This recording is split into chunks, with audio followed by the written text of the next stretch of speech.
आप सभी का स्वागत है मेरे चैनल पाठशाला स्कॉलर्स में। तो आज मैं लेकर आई हूँ वीडियो नंबर 2 ऑफ एक्सरसाइज 3.6 जो कि लास्ट वीडियो है इस चैप्टर के लिए। तो जल्दी से हम स्टार्ट करते हैं और बस 3 ही क्वेश्चंस है, तो it's very exciting to do less number of questions obviously. तो हम स्टार्ट करते हैं एक्सरसाइज 3.6 पार्ट 2। तो जैसा कि आपने देखा कि मेरे प्रीवियस वीडियो में मैंने पार्ट 1 में फर्स्ट क्वेश्चन के 8 पार्ट्स कर दिए थे। तो अब बचता है क्वेश्चन नंबर 2 जो कि है जिसमें क्वेश्चन नंबर 2 में मैं पहले ही बता देती हूँ कि स्टेटमेंट्स दिया हुआ रहेगा। उससे पहले हमें 2 इक्वेशंस बनाने हैं, फिर उन इक्वेशंस को सॉल्व करना है। तो पहले हम क्वेश्चन नंबर 2 पार्ट 1 के स्टेटमेंट को पढ़ लेते हैं। Ritu can row downstream 20 kilometers in 2 hours and upstream 4 kilometers in 2 hours. Find her speed of rowing in still water and the speed of the current. तो यहाँ पे क्वेश्चन समझना है पहले, जो डाउनस्ट्रीम है और अपस्ट्रीम है। डाउनस्ट्रीम 20 किलोमीटर वो 2 आवर्स में कर लेती है और अपस्ट्रीम जो है वो 4 किलोमीटर करना होता है, उसको इन 2 आवर्स लगता है।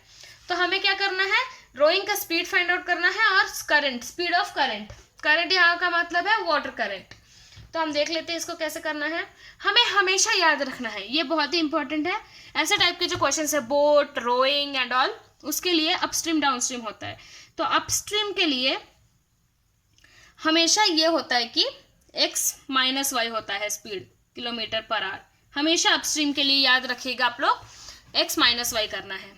और डाउनस्ट्रीम के लिए करना होगा x plus y speed kilometre per hour. ये आप याद रखिएगा प्लीज। तो अब हम लेंगे कि व्हाट इज x और व्हाट इज y हमें लेना है। पहले मैं बता देती हूँ what is x and what is y।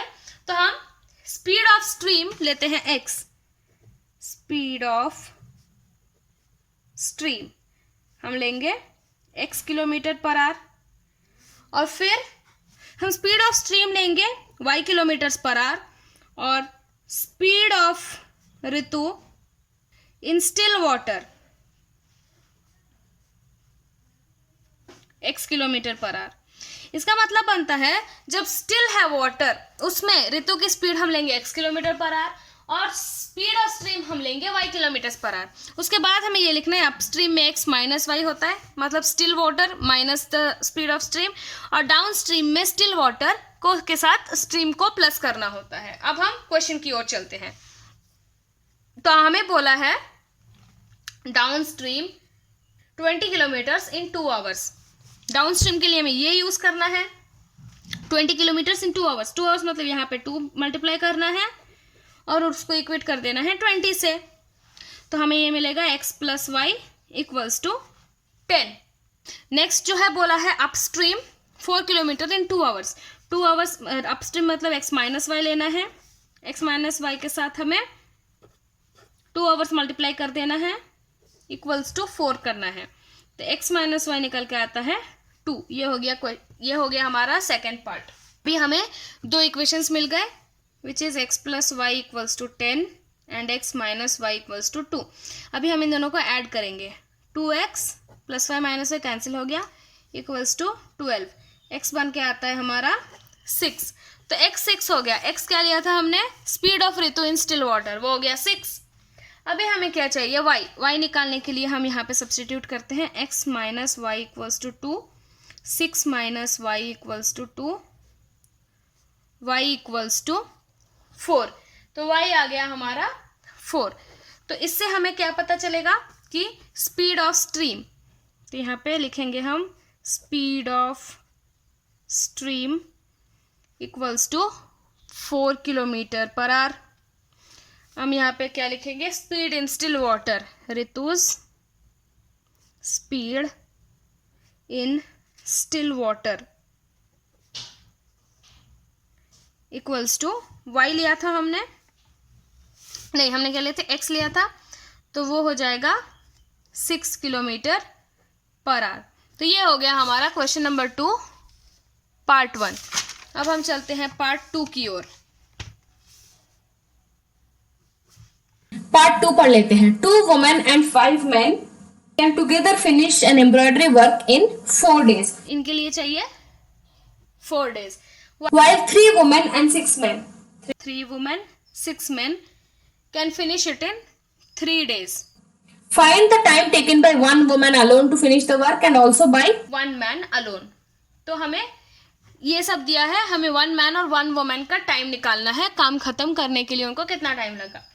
तो हम लेंगे एक्स और वाई. क्या लेंगे अभी, जब भी वो ऐसा टाइप के क्वेश्चंस बहुत ही स्टैंडर्ड होते हैं, तो जैसा मैं प्रोसेस मैंने यहाँ पे बताया अप स्ट्रीम डाउन स्ट्रीम, ये आपको याद रखना है. यहाँ पे मैं मैन और वुमेन का 1 day का वर्क बताऊंगी, वो भी याद रखना है हमें. तो क्या करना है, let the number of days taken by a man and a women be x and y. तो हम क्या लेंगे, let number of days taken by women equals to x ले लिया, and number of days taken by man लेंगे y. Man का ले लिया वाई और वुमेन का ले लिया एक्स. अब क्या लिखेंगे, work done by women in 1 day. यहाँ पे क्या था, कितने दिन लग रहे हैं एक वुमेन को काम करने के लिए. अब हम लिखेंगे कितना काम हुआ 1 वुमेन, कितना काम हुआ वुमेन से 1 day में. तो work done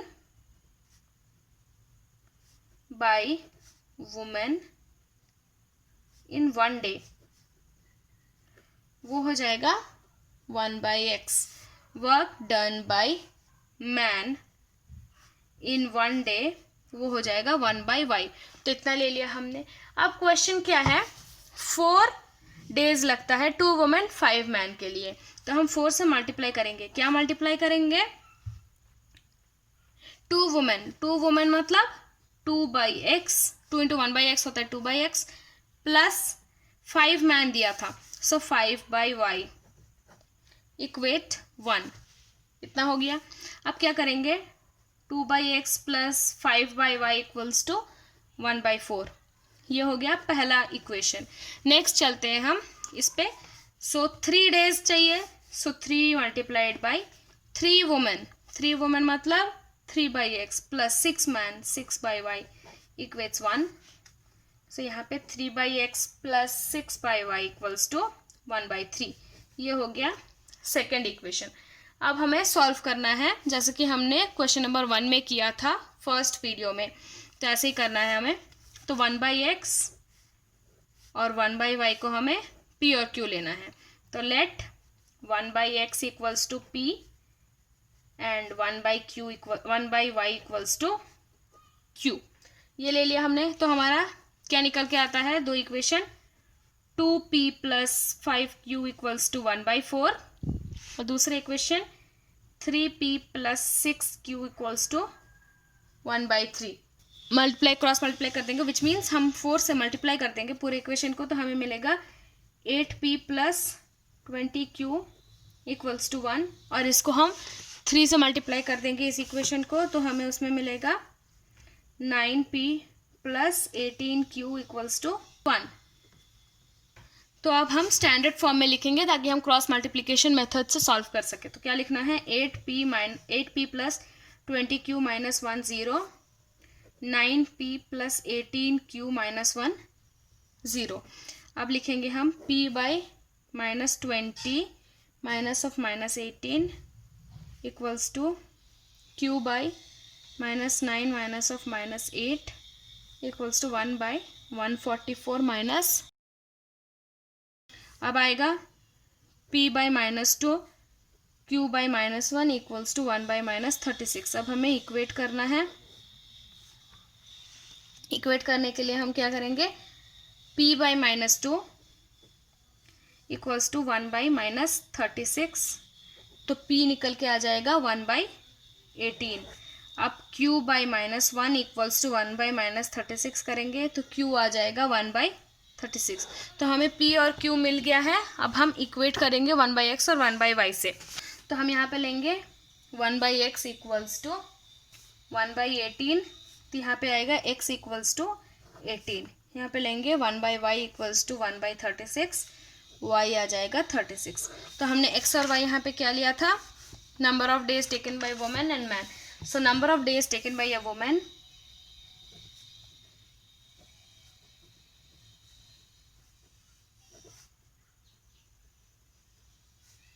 18 days. Same way, number of days taken by man, a woman, a man, 36 days. तो ये हो गया हमारा सेकेंड पार्ट क्वेश्चन नंबर 2 का। अब हम चलते हैं थर्ड पार्ट में, जो कि हमारा लास्ट क्वेश्चन है इस एक्सरसाइज का। तो थर्ड पार्ट पढ़ लेते हैं हम। Rohit travels 300 km to her home partly by train and partly by bus. She takes 4 hours if she travels 30 km by train and remaining by bus. मतलब total kilometre है 300, उसमें से वो पहले 4 घंटा लेती है 60 kilometre by train and remaining by bus करने से। 100 किलोमीटर बाय ट्रेन करने से और रिमेनिंग बस करने से उसको 10 मिनट मोर लगता है, 10 मिनट, इससे 10 मिनट ज़्यादा लगता है। Find the speed of the train and the bus separately. तो हम क्या लेंगे, स्पीड ऑफ ट्रेन और स्पीड ऑफ बस यू और वी ले लेंगे पहले। तो क्या लेते हैं, let speed of train equals to u kilometre per hour और speed of bus equals to v kilometre per hour. तो यहाँ पे हमने यू और वी ले लिया, ट्रेन और बस के स्पीड को हमने यू और वी ले लिया। अभी हमें क्या करना है, क्वेश्चन के अकॉर्डिंग लिखना है और सॉल्व करना है। तो 60 किलोमीटर बाय ट्रेन और रिमेनिंग बाय बस, तो 300 माइनस 60 होता है, 240 रिमेनिंग बचता है। तो 60 उसने ट्रैवल किया ट्रेन प्लस 240 ट्रैवल किया बस, टोटल ट्रैवल किया उसने 300 ट्रैवल किया। ऑब्वियसली 240 प्लस 60 300 होता है। टाइम कितना लगा उससे, 4। मैंने ये डिवाइड क्यों किया, क्योंकि फिजिक्स में आपने पढ़ा ही होगा time equals to distance by speed. तो ये डिस्टेंस हो गया 60 किलोमीटर, स्पीड हो गया u जो हमने लिया है, और इक्वल्स टाइम। तो ये हो गया हमारा first equation. Second equation similarly क्या होगा, 100 बाई ट्रेन रिमेनिंग मतलब 200 बाई वी, क्योंकि बस है, इक्वल्स टू 10 मिनट ज़्यादा लगा, मतलब 4 hours 10 minutes लगा। उसको अगर हम आवर्स में कन्वर्ट करते हैं तो वो आएगा 25/6। तो ये होता है हमारा सेकंड इक्वेशन। अब मैंने मिनट्स टू आवर्स कैसे कन्वर्ट किया, प्लीज़ मत पूछिएगा, बहुत ही बेसिक है। तो अब हम चलते हैं नेक्स्ट पे। 1/u लेंगे p और 1/v लेंगे q। तो let 1/u equals to p, 1/v equals to q। अब हम यहाँ पे लिखते हैं 60p plus 240q equals to 4, 100p plus 200q equals to 25/6। ये हो गए हमारे दो इक्वेशंस। अब हम इस इक्वेशन को 6 से मल्टीप्लाई कर देंगे, तो ये बन जाएगा 600p plus 1200q equals to 25। तो ये हो गया 1, ये हो गया 2। 1 2 नहीं लिख के हम 3 4 लिखेंगे, क्योंकि यहाँ पे ऑलरेडी हमने 1 और 2 लिख लिया है। तब इन दोनों इक्वेशंस को हम सॉल्व करेंगे, तो इसको हम मल्टीप्लाई कर देंगे। तो हम पहले लिख लेते हैं 60p plus 240q equals to 4, 600p plus 1200q equals to 25। तो ये हमारे दो इक्वेशंस हैं, इनको सॉल्व करना है।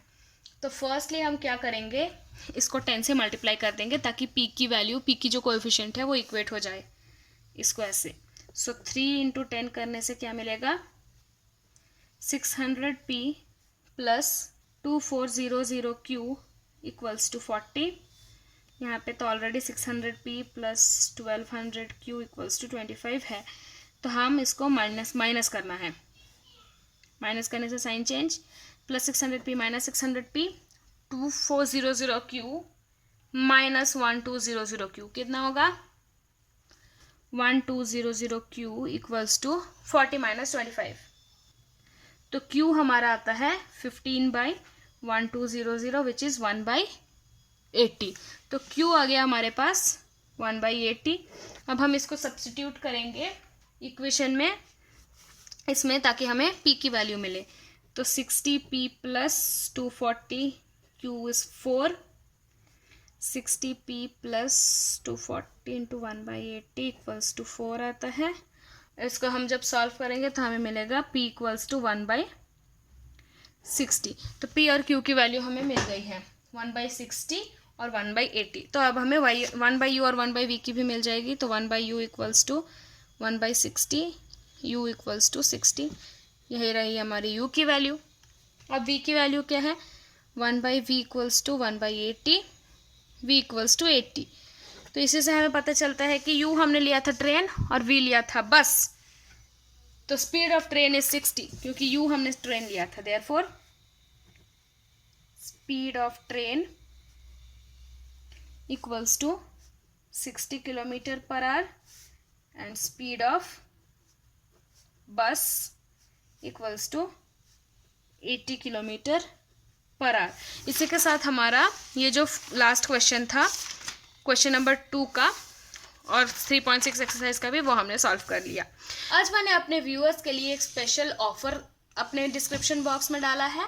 उसके चलते मैंने अभी सिर्फ अर्न करो के कुछ ही लिंक्स डाले हैं जिसमें से आप स्टेशनरी का सामान खरीद सकते हैं। मैंने ज़्यादा कुछ नहीं डाला है, कुछ नोटबुक्स, कुछ पेन्स और जो 10th स्टैंडर्ड का एनसीईआरटी मैथ्स बुक है वो डाला है।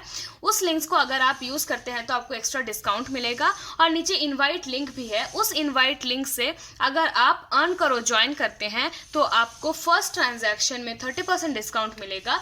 वो जो डिस्काउंट कैशबैक के हिसाब से मिलेगा वो आपके अर्न करो अकाउंट में जमा हो जाएगा, जिसको आप अपने बैंक में ट्रांसफर करके फिर आप यूज़ कर सकते हैं। तो प्लीज़ आप उन लिंक्स को यूज़ करके स्टेशनरी का सामान जो भी चाहिए खरीद सकते हैं। आपको कुछ और भी स्टेशनरी का सामान अगर आपको खरीदना है, जैसे कि कोई भी टाइप्स के बुक्स हो, नोटबुक्स हो, पेंसिल्स, इरेजर्स, आप मुझे प्लीज़ सजेस्ट कीजिए कमेंट बॉक्स में, ताकि मैं उनके लिंक्स भी आपको डिस्क्रिप्शन बॉक्स में दे सकूं अगले वीडियोस में और आप खरीद सकें उस लिंक्स के और डिस्काउंट पा सकें। आपको अगर कुछ डाउट्स हो तो प्लीज़ मुझे कमेंट सेक्शन में बताइए, मैं आपके सारे डाउट्स क्लियर करूंगी। अगर आपको कुछ वीडियो प्री रिक्विजिट में जाना हो तो मैंने वीडियोस के लिंक में दे दिया है। Elimination method, substitution method, cross multiplication method, ये सब भी मैंने वीडियोस लिंक में डाल दिए हैं। वीडियोस के लिंक डिस्क्रिप्शन बॉक्स में, आप प्लीज़ उनको रेफ़र कीजिएगा। और प्री रिक्विजिट वीडियो बहुत ही इंपॉर्टेंट है, प्लीज़ उसको भी रेफ़र कीजिएगा। तो इसी के साथ ये वाला भी वीडियो ख़त्म होता है और एक्सरसाइज भी ख़त्म होता है। आपको अगर मेरा ये वीडियो अच्छा लगा हो तो लाइक और शेयर करें, मेरे चैनल को सब्सक्राइब करें और बेल आइकन को दबाएं मेरे लेटेस्ट वीडियो सबसे पहले देखने के लिए। तो देखते रहिए और सीखते रहिए। धन्यवाद।